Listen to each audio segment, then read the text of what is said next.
So, hey everyone, welcome to the second webinar in our performance series, and today we're going to be looking at personalised training plans. As usual, if you can put your questions into either the chat or the Q&A, I'll keep an eye on them throughout the webinar and we'll get as many questions answered as we possibly can. So first of all, as usual, an introduction to MyPeople. For those of you that don't know us and haven't come across us before, we're experts in measuring the psychological factors that affect team performance. We take the guesswork out of teams and enable confidence and fairness in people decision making, allowing you to unlock the value of trust in your business. My name's Wendy Kilgannon. I'm the UK sales manager here at MyPeople.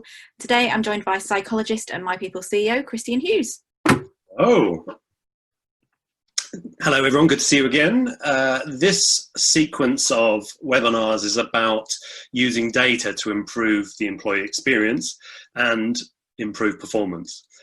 So at every point in the employee journey, there are opportunities to increase team performance using data. So to give you an example of this, in GB cycling, from the moment a young rider with any potential is identified and they enter the young rider program, information is gathered that is used to improve future recruitment, improve and personalise their training plans, and improve performance delivery. In England rugby, there's a database of every single player in the UK. That data is on player well-being, training approaches at club level, nutrition, and all of that is used to enhance the onboarding of players into the England rugby team. In business, we capture huge amounts of data in the process of training and developing our team, but we don't tend to use that data to link to training interventions, to calculate training return on investment, and to see how training and developing our people is influencing our performance. So, for example, we capture huge amounts of data around personalities, around demographics, and it'd be fascinating to know which personalities do well on which training courses, what development goals are hit by which type of people, what's the rate of development of individuals across the organisation. Can we calculate that? So the information and the use of data that's collected in every stage of the employee journey is what this webinar series is about, to discuss how we can continually refine and optimize not only the processes of performance, but also how we use this information to optimize teams. Last session, we looked at recruitment, and in this session, we're going to be looking at training. So the goal in sport, which seems to be leading the way with personalized training plans, is to get ever more personalized. In business, it's common to have training plans, but we don't tend to use the data to inform those plans and personalize them. So data can help us customize goals by role, by personality, and by what worked for other people. So to training and development plans to begin with, let's start with perhaps the most basic question: why have training plans? There's two main reasons for this. Number one, we want to encourage and have a way of measuring improvement. And number two, we want to create a culture of continuous improvement, which, if you've been on any of our webinars before, we talk about as a proxy for high performance cultures. Unfortunately, through the years, we seem to have lost the measurement component when building a training plan. We tend to, I think it's become a sort of bit of a tick box exercise, training planning and personal development plans within businesses. So rather than say we are increasing our rate of development by X percentage, or that by increasing our return on investment on training and development approaches by Y percentage, we tend to talk about everybody having a training plan, and that is the end of the story. We never really focus in on what improvements work by role, by personality, by team. We never look at our training spend and our training plans together to see which type of development goals got hit and which didn't. Is there anything we can draw from which training approaches were being used when certain development goals got hit? If we had a way of measuring the effectiveness of training and reviewing training plan success, we could then start to build profiles of what development approaches work. To do that, we need data, and ultimately what we can drive from that is a return on investment on training spend. More importantly, we're driving a learning culture, and by extension, a high performance culture. So at an individual level, training plans become ever more personalized, more specific, and fundamentally more likely to work. So training plans are really part of a much wider picture, which is about building an active improvement culture. But let's start with training plans, and what do we mean by a personalized training plan? Perhaps the most obvious way of demonstrating why we should personalise training plans can be seen with a physical example. You wouldn't give a cyclist the same training plan as a lock forward in a rugby match. They have different requirements for their body. A cyclist will get crunched in the first tackle, and a lock forward would probably break the bike and themselves in the Tour de France. So it's clear that physically they have different outputs expected of them. A lock forward in rugby is expected to tackle, to win the ball, stretch for the line-out ball, to run into contact with the ball. And all of those outputs require physical strength, flexibility, weight or muscle, and strong upper body strength. By comparison, a cyclist in the Tour de France is required to deliver sustained power outputs, and when sprinting, to have a high power to weight ratio. So they're looking to carry no weight at all. Here you want somebody who has low lactic acid, strong endurance, strong flexibility. So a totally different requirement, but both physical athletes. They therefore require training that supports the delivery of those outputs. That is all-encompassing in sport. That takes in nutrition plans, psychological training, skills training, communication skills. They're all developed to replicate or enable the athlete to deliver in the environment in which they have to perform. So although in this instance I'm largely giving a physical example because it's easier to illustrate what I mean, the same logic applies in a business context. We know we wouldn't train an accountant in the same way we would train a salesperson. We know that a personalised plan is necessary, but what does personalised really mean? How far can we go? In sport, this means collecting data to underpin the training plans, data on the individual and data on what has measurably worked before. So turning the training plan into a valuable piece of knowledge for the business. So instead of a training plan being a tick box exercise, so everyone has one, we're now talking about optimizing those training plans. So in this webinar, we're going to look at two aspects of using data to support training plans. Number one, customizing the training plans based on what works. And number two, linking training to performance output so we can measure ROI. Just to quickly recap on why we use personalized training. It allows you to measure and improve the ROI on training. Training impact can be more easily evaluated. You're building a culture of continuous improvement, which is a byword for high performance culture. And individuals start to put more effort into their team.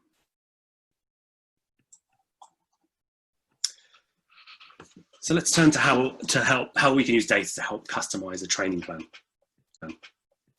Typically, a training plan in an enterprise-sized business will consist of a set of development goals.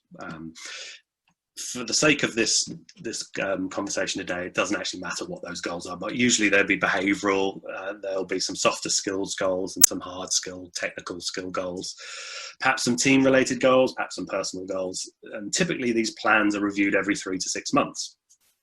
At which point we need to be measuring which goals got hit and which don't. This is possibly the most basic analysis you can do, but it's invaluable. If we can categorize different types of goals, whether they are under the categories I've just listed there, behavior, softer skills, hard skills, technical skills, personal goals, it doesn't matter so much about the categories right now. What matters is which ones are getting hit and which ones aren't. That's where data can start to drive insight into personalizing plans. You're most likely going to need at least one cycle of development goal information so you can see what's got hit and what hasn't, and that will help you to begin to build development profiles. After 2 cycles of goal information, so probably 6 months into goals now, you can start to relate goal achievement back to training spend. Both require data analysis. So if we look at the goals being achieved piece first, and really we're talking about profiles here. The profiles is a way of personalizing a development plan, and you can build a profile by cutting the goals that got hit and goals that got missed by a range of different factors. So you can look at analyzing which goals got hit and which got missed by role, by what attributes and skills are needed for that role. Did certain goals and certain technical goals get hit in certain roles or not? By personality, what type of person does well with certain types of goals? If we know that, we can start to customize future training plans around different personality types. by demographic. So which development goals got hit by which demographics, which age groups, which ethnicities. Is there any pattern that comes out of our demographic analysis of which goals got hit and which don't, that we can utilize to improve plans? And by team, so which teams seem to do well and which don't? When we're looking at sales and accounting teams, do we find that sales excel in certain types of training, but in others, perhaps around I don't know, admin or things that might not be so specific to their role or seem to be specific to their role because they're rewarded differently? Maybe those are the sort of courses that don't get great return on investment, and those are the goals that don't get hit. You can see by a very simple sort of cutting of what got hit and what didn't, you can start to understand more about why. The key throughout is to start using data to help personalize those training plans. So then to our second piece of analysis, which is what we're seeing here. How do you measure the return on investment of the plans? We want to know if we hit more goals, that there are improvements in performance. To do this, you've got to define what performance is. We can define performance either narrowly or broadly, but it should encompass the rate of development. So the speed at which goals are being achieved. Usually we'd go through some normalization process across the business, but I won't bore everyone with the data behind that, the science behind that. So looking at how the rate at which goals are getting achieved by different departments, by different teams, and doing a comparison. Performance uplift. So here we're looking at how is performance in the period in which goal achievement is occurring. So if we've got a 6-month period of development goals by individual, what's happened in that 6 months? Has performance gone up? Financial performance, have targets been met? Can we draw any link between goals being achieved and performance uplift? And then teams and trust uplift. So if you've been on any of our webinars to date, you will have heard us talk about the most impactful areas of team to measure, which are relationships, so improvement in cohesion of a team, alignment, so improvement in focus and shared purpose, and behaviors, improvement in behaviors. So if you have seen our previous webinar, there's plenty of data on that and how to measure those in our previous webinars. You can also find those on YouTube, on our YouTube channel, or on our website. So please go and have a look if you want more information on those. But what we typically see, and there's plenty of research evidence on, is if we invest in training and that training is successful, the collective effort goes up. Individuals start to put more into their team, and we will notice that uplift in relationships, alignment, and behaviors. So the analysis isn't that complicated. It might seem complicated on first pass, but once you watch this back, you can start to see how you can measure goals that are being achieved and goals that aren't, and start to link it to performance. And if you'd like more information, please do speak to us afterwards. So the final part in the process is to analyze training courses and training approaches. What we're trying to do here is draw a performance chain from training and development to training plans, to trust scores, to performance uplift. We want to be able to know which training and development approaches were used for which groups of people. Are there any patterns for those groups of people? How did those groups of people perform on their development goals? How did their teams perform during that period? Did the team's score go up? Did performance go up? If the answer is yes to any of those, then you can tentatively start to link training and development to development goals and to types of goals. If not, we gather more information at the next development goal review. So if you're not doing this, what's the consequences? I mean, why bother? Firstly, it's not very complicated to do. The analysis can be done relatively quickly if you've got the data, and it can be incredibly powerful. If you're not doing this, training is general and fuzzy and return on investment is not clear. One of the biggest factors or themes in conversation with CEOs that we have is, how can I know what training is working and which isn't? How do I get a better return on that? I think every single business believes training is important and central to improving the people within their business. Very few businesses know whether it's working or not. It's sort of taken on face value as we need to do it, but we don't know what's working. This is a way of clarifying the return on investment. If you're not doing this, people growth is more arbitrary. Only the highly motivated get better. And we don't really understand the inputs that lead to performance outputs. We don't know our team's performance chain. And again, from our previous webinars, we've talked a lot about performance chains. It's a very big topic in sport, this idea that you can draw a line from everything that you do all the way through to a performance output. In rowing, they used to call it whatever makes the boat go faster. And that was their filter. Every investment, financial investment and energy investment was measured in, will it make the boat go faster? And that concept translates very nicely into business, knowing your performance chain, especially when there's so many things that we're doing at any one time. It's important to know which ones are actually influencing performance. So, a quick recap. Firstly, you're going to need data. So, sorry about that. You're going to need, number one, some development goals. In the first instance, these can be hard skills, soft skills, behavioral, technical, whatever you like. In the first round of doing this, it's not so important around which goals and what types of goals. It's more around starting the process. The second thing is you're going to need to track and measure which goals get hit and which don't. You can do that on a spreadsheet. It's much easier to have a system to do that, and we can certainly help you with that. The third step is being able to analyze for patterns across different demographics, whether that's by personality, by age group, by role, by team. You want to see whether there's any patterns. Number four, you want to link development goal achievement back to training and development approaches. Who received what training, and can we draw a link that shows it worked or it didn't work? Number five, you want to link to outputs. So you want to be able to do an analysis of which goals got hit and which didn't, and link that to performance and team improvements. Did performance go up when more goals were hit? Ultimately, that's the question we're going to drive. If we hit more goals, development goals, people are getting better and performance goes up. That's what we want to know. And then finally, number six is personalised. Once you've got enough information and you've been through one or two cycles of development goal reviews, you're then able to personalise training plans. And if all of that sounds too hard, you can get a clever system like the MyPeople system that automates it all for you.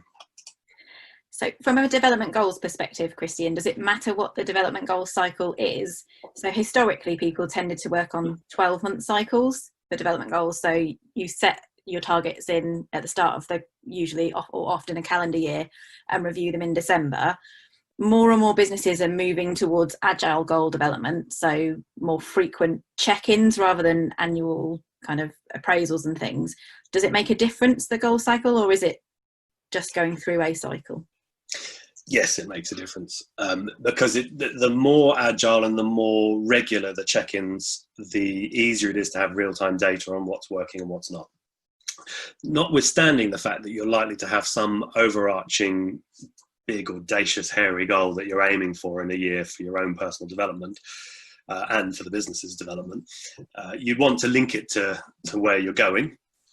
But the more regularly, or breaking those goals down into more regular, achievable checkpoints allows you to get real-time data on what's working and what's not. So almost like having the big goals and then sub-goals that sit underneath it, but they're also goals in their own right.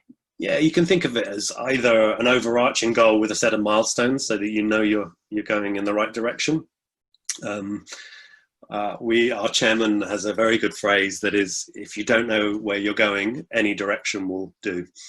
And it's so true in this instance, in that if you don't know why you're trying to achieve those goals, i.e. to get better at your job or to make a better contribution to the business, then you don't know which goals to choose.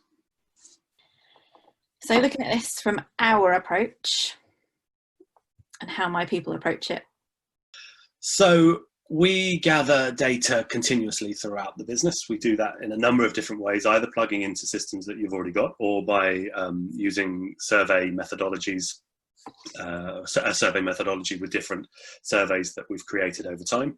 So we look at personality factors. We automatically measure performance over time. We think it's incredibly important to be measuring potential and have a structured way and systematic way of measuring potential across your business. That can be done through a survey, a sort of managers-based survey, but ultimately it's still having a regulated structure that's repeated throughout the business to be able to say, this is the core areas that we're defining as someone's potential, and we're going to check in on those on a regular basis. through a range of clever algorithms that in our system is turned into a rate of development and a percentage. I know that algorithms is a dirty word at the moment in government with the educational approaches over the last 6 months. I'm wary of saying the word algorithm, but the calculations allow us to see the speed of development across an organization, across a team, and at an individual level. So you can make a direct comparison between an individual that's going very quickly in their rate of development, when they plateau, and you can also start to link it back to performance. You can start to calculate, up to speed times of new hires. You can start to calculate potential uplift of development rate over the next quarter, sort of predicted uplift based on training that's gone in. So it's a very handy measurement, and it's something we encourage all businesses to do. It's big in sport, turning things into rates, so you get a real time base of a particular metric. I think the way I look at those three things on the right hand side, the performance, potential and development rate, in my very simple mind, is performance is where I currently am, development rate is how quickly I got there, and potential is where I'm going to. And obviously if you overlay the development rate against the potential, you can start to look at how quickly, if I continue on the same trajectory, I might reach my potential. Absolutely. Nice. I should have shut up and let you take that slide. So how we can help, this is my bit now. You can stop talking, you can have some more coffee. Tea. Okay, have some more tea then. So we have a couple of solutions that can help you. The first of them is MyPeople Teams. It's looking at the culture and the environment that people work in. We can help measure the ROI on training, profiling high performers, which will help you generate more of them, and improving the fit of new hires to your team. We then have MyPeople Talent, which looks at performance and capability, so development goal setting, profile analysis of goals, personalised training approaches that we've talked about today, and measuring and putting a value on potential in the organisation. And Total View is a combination of both of those. It uses the artificial intelligence to merge your employee data where you have it already, and also enable you to generate additional people data, so that you can do all those things we talked about, or I talked about a second ago, but also start to get early indications of team problems before they become performance issues and impact performance of the organisation. Profile those high performers and build those strong teams based on strong relationships and a shared sense of purpose.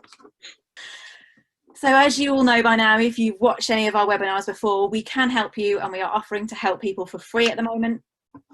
We can give you an organisation, we're giving companies a free personality survey of up to 500 employees to help better understand the teams that they have in place today, so that it can help them make better decisions. So what you'll learn from the personality survey: groupings of personality traits within teams. We use the Ocean framework to help understand people a bit more. It will give things like stress, risk and resilience tolerances, working and learning preferences of people. So from a performance and personalised performance and personalised training perspective, understanding people's working preferences, how they would prefer to learn. Do they prefer things like classroom learning or face-to-face learning? But also how employees behave in team situations and why they react in the way that they do. So how does it work? We'll send a team of up to 500 people the online personality survey link by email. Then we'll collate their responses and analyse them and provide you with a report of the personality types within your teams. And by understanding your teams today, you'll know how and who to hire tomorrow. Can't too many WHOs there.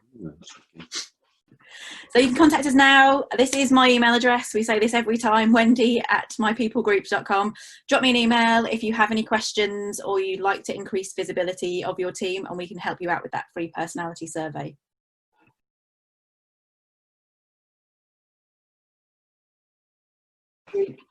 So view your employees' performance in real time, improve the accuracy of your team fit process by seeing how new hires perform and by building training and development plans in a more personalised fashion, craft data-driven succession plans. The world is your oyster. Do we have any questions? Feel free to pop them in the chat, in the Q&A box, whichever you prefer. In the Q&A ones, you can do anonymous questions if you don't want to put your name to it. Oh, first one, how is it best to deliver personalised development plans to individuals? Is that me or you? We can both. So if you have an LMS, then obviously you can push out training through a learning management system. But if you're doing it on a less formalized basis, then it's as part of their personal development plans. So the annual appraisal meetings or the regular check-ins that you have with them, it's always a good idea to sit down and talk to people about what you would like to do, what their goals are, what they would like to achieve. I guess a bit of that is probably teaching you to suck eggs in terms of how to run a personal development meeting, but I guess that's also how you would deliver the plan to them. Yeah, and I guess it is a theme through all of our sessions that whilst we're advocating using data, we're not advocating that replacing the conversation. So this is to enhance and support the decisions you make around training and development, not to replace a conversation with an individual about their training. Perfect. Everyone's been really shy today. What sort of uplift can you expect from this approach? Yeah, massive. I mean, what I've seen over the last, 10 years in business can be hundreds of thousands of pounds worth of savings in training spend. In terms of performance uplift, it can be anywhere from sort of 3% to 10% on performance numbers. It's one of those things where you have to experience it to see it in action, but it is quite spooky when you start to see operating profits and sales numbers starting to move, and at the same time you've personalized development goals, so you can start to see which goals are being hit, which aren't, and you get to answer that question of, does performance go up the more these type of goals get hit? In sport, it is the absolute center of the contract that a sporting body has with their athlete. If you think about it as a social contract between the athlete and the sporting body's job, so England Rugby's job, is to provide the right environment, the best environment for an athlete to get better. And the athlete's commitment, their side of the contract, is to do everything in their power to get better. Central to that is training, development, and personalised plans. So in that world, it is absolutely central to performance uplift. I think the other thing, going back to our earlier webinars around trust and relationships and things, there's often lots of, I've seen lots of conversations that we've had with CEOs and COOs and even CHROs who are interested in this kind of reduction in people's, to use the horrendous American phrase, tours of duty, the length of time that individuals stay with an organisation. But there is now, I think, with millennials and Gen Z, a much greater expectation on, I will give you my discretionary effort, but in return you have to train me and you have to give me that information, knowing that at some stage I will move on and I will go and work for someone else. But that's the kind of deal that you have when someone comes on board. And I think it's that increase in discretionary effort. So whilst you are investing in an individual and potentially they're not going to stay with you for the long term, you benefit from other people having been invested in elsewhere when you replace them, but also you benefit from that discretionary effort and that increase in trust that they have while they're with you. I think that's absolutely right. And the juxtaposition of this is that in board discussions, when times are tough and sales revenues don't get hit, the most common pullback on spend is marketing and training. So that is often at a time when both of those activities are needed most. And yet it's very, very common. It's a sort of short-term position of balancing the books, but it's effectively damaging the longer term. Absolutely. What impact does personalising training and development have on the delivery of it? I think it has a number of impacts. I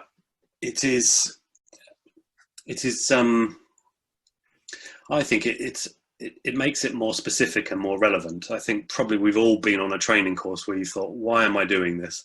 It might be sort of an adjunct to your day-to-day life. It might be something you're not interested in. I mean, I can remember my first Excel training course when I was a bit younger and thinking, well, I don't want to be an accountant. I don't want to have to do this stuff. It's not relevant to to being a psychologist. It's not, little did I know, of course, that I'd get into data. But the personalisation of plans starts a much better conversation. You can start from a position of what's worked and what's not. If you're in a specific role, to be able to say, this worked for this type of role before and this type of person, and I think you'll enjoy it. It's a bit like, I'd liken it to when you're on Amazon and you're buying a book and it says customers who bought this book have also bought that book. And you buy one of them and you go, oh yeah, that was good. That's the feeling that you can engender through personalised training. I think it also, from a delivery perspective, impacts on the revenue and the kind of cost, because you're not spending money training people on skills they already have or already know. And conversely, you're not spending time as a trainer, you're not spending time bringing people up to speed with the rest of the class. If you take your Excel course example, if you've got 9 people who are doing a level 2 Excel course, whatever that might be, but you've got someone who isn't actually at the level of having completed level 1, you have to spend the first half an hour bringing them up to speed. That's a waste of 9 people's time to get that first person. So you're making sure that the training is also aimed at the right person and at the right level, and you're not wasting resource and time and money on training people on things that aren't relevant. Yeah, absolutely. And this comes back to how you're going to use that skill. Fidelity becomes incredibly important. So being able to recreate the environment in which you will use that skill is one of the core influences on performance. I can remember some work I did with what was then called the elite, what they call it, the elite training for doctors at Tooting Hospital, St George's Hospital. And at the top of St George's Hospital, they've got the most amazing simulation centres. And in those simulation centres, which are effectively operating theatres, they look exactly like operating theatres, very high fidelity. They have I'm doing a disservice to call it a mannequin, but it's a mannequin that talks, that bleeds, and they recreate operating situations, sometimes to train in technical skills, but mostly to train in communication and how you function under pressure, under a sort of a live situation. And when we first started doing those training, I was brought in as an outsider who had no medical experience. The training sort of got lost, and we discovered why, and that was because we were training people who didn't work together.